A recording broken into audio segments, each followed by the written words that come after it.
છકડો રિક્ષા મળી ગઈ તો ફાઇનલી છકડા રિક્ષાની મજા મારી પહોંચી ગયા છે આપણે નાગેશ્વર મહાદેવના મંદિરે। બોલ શંકરા તેરી ક્યા હી બાત હૈ દૂર। નાગેશ્વર મહાદેવ નામ શું કામ પડ્યું ઈ જાણશું આપણે। Hey guys welcome back to my YouTube channel. સ્વાગત છે તમારું આ બ્લોગમાં। તો આજે હું જઈ રહ્યો છું નાગેશ્વર મહાદેવના મંદિરે, કારણ કે શ્રાવણ મહિનાની શુભ શરૂઆત થઈ ગઈ છે અને આજે છે રવિવાર।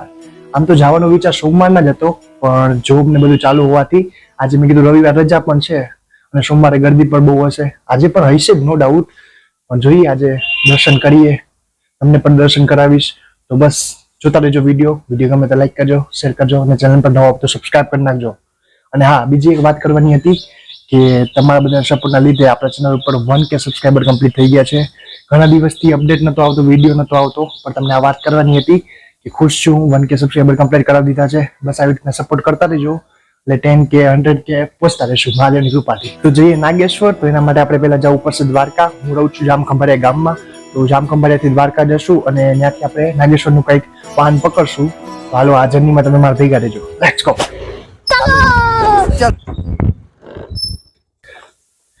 હાલો અહીંયા આપણે આપણી બેન મૂકવા આવે છે સ્કૂટી થી, લેટ્સ ગો। જઈ રહ્યા છે તો પુત્રો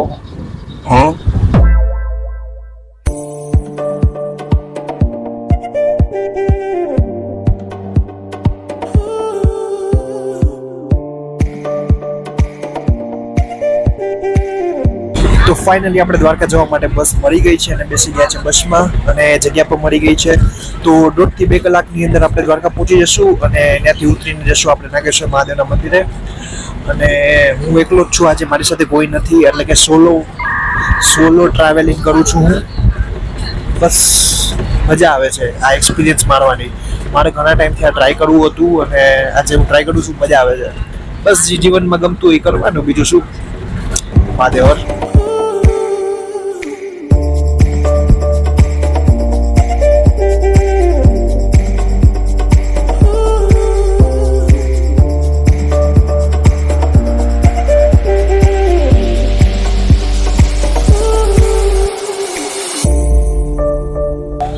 તો અત્યારના પહોંચ્યા છે ભાટિયા, ઓલમોસ્ટ બપોરના 11 વાગી ગયા છે।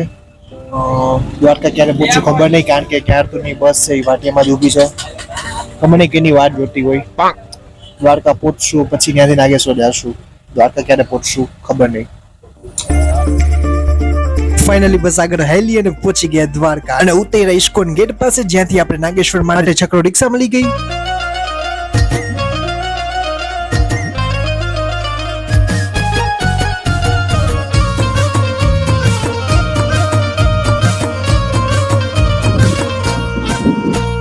તો ફાઇનલી છકડા રિક્ષાની મજા મારી પહોંચી ગયા છે આપણે નાગેશ્વર મહાદેવના મંદિરે, જે આપણે મળી હતી દ્વારકા ઇસ્કોન ગેટ પાસેથી, બરોબર છે। હું ગયા ભાઈબંધ મજામાં? ભલે। ઇસ્કોન ગેટ પાસેથી છકડો રિક્ષા 30 રૂપિયામાં મળી જાય છે, પર પર્સન 30 રૂપીસ। પહોંચી ગયા છે નાગેશ્વર મહાદેવના મંદિરે। હવે એવું થતું હશે કે તમે દ્વારકા કેમ ના ગયા મંદિરે, કેમ કે બપોરના 12 વાગી ગયા હતા અને ભગવાનનો જમવાનો સમય થઈ ગયો હોય, મતલબ થાળ ધરાવતા હોય એટલે મંદિરના દરવાજા બંધ થઈ જાય, એટલે ગયા નહીં અને સીધા આવી ગયા છે આપણે નાગેશ્વર, બરાબર।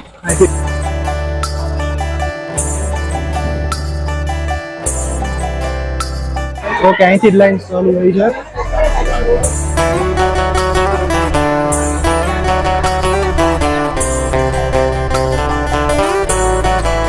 ફાઇનલી લાઈન પૂરી, હજી લાઈન છે, લાઈન एक खत्म होने का नाम ही नहीं हो रही।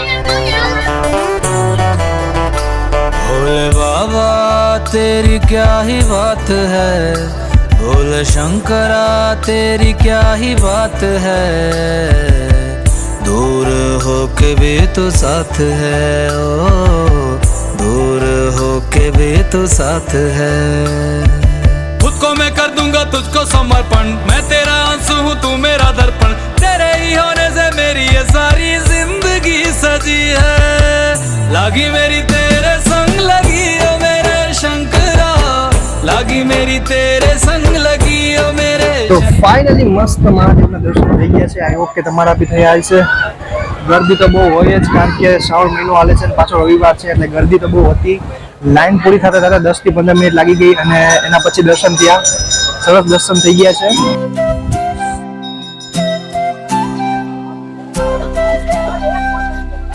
તો નાગેશ્વર તો ઘણું બદલાઈ ગયું છે. પહેલા આવ્યા હતા થોડાક વર્ષો પહેલા, એના કરતા તો સાવ ચેન્જ થઈ ગયું છે નાગેશ્વર, કારણ કે અહીંયા ગાર્ડન હતું પહેલા આ જગ્યા ઉપર, ઘણા બધા વૃક્ષ ને એવું બધું હતું, ઝાડવા. તો અત્યારના તો બધું સાફ કરી નાખ્યું હતું. અહીંયા મંદિર બનાવ્યા છે 2, જઈએ. શનિદેવનું મંદિર છે અને બીજું જોઈએ કે એનું મંદિર છે, જઈએ.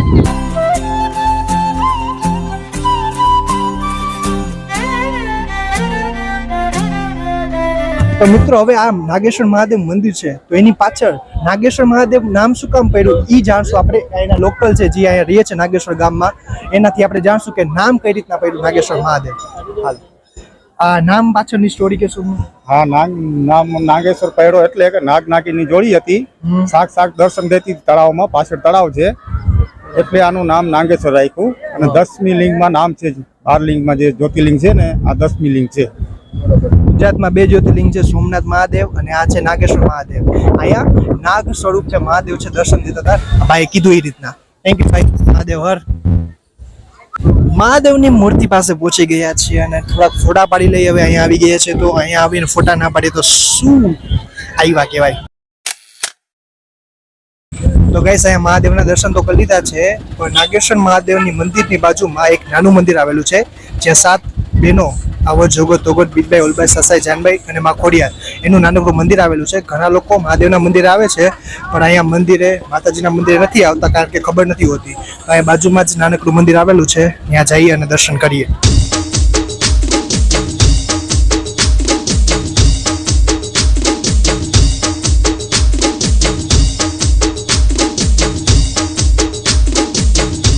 જો નાગેશ્વર મહાદેવના મંદિરે તમે આવો છો તો અહીંયા જરૂરથી પધારજો, માતાજીના દર્શન કરજો. મેં પણ દર્શન કરી લીધા છે. બસ હવે નીકળીએ. પછી પાછી ચક્રો રિક્ષાની મજા લઈ દ્વારકા પહોંચી, ત્યાંથી ઇકોમાં બેસી નીકળી પડ્યા આપણે ખંભાળિયા જવા માટે.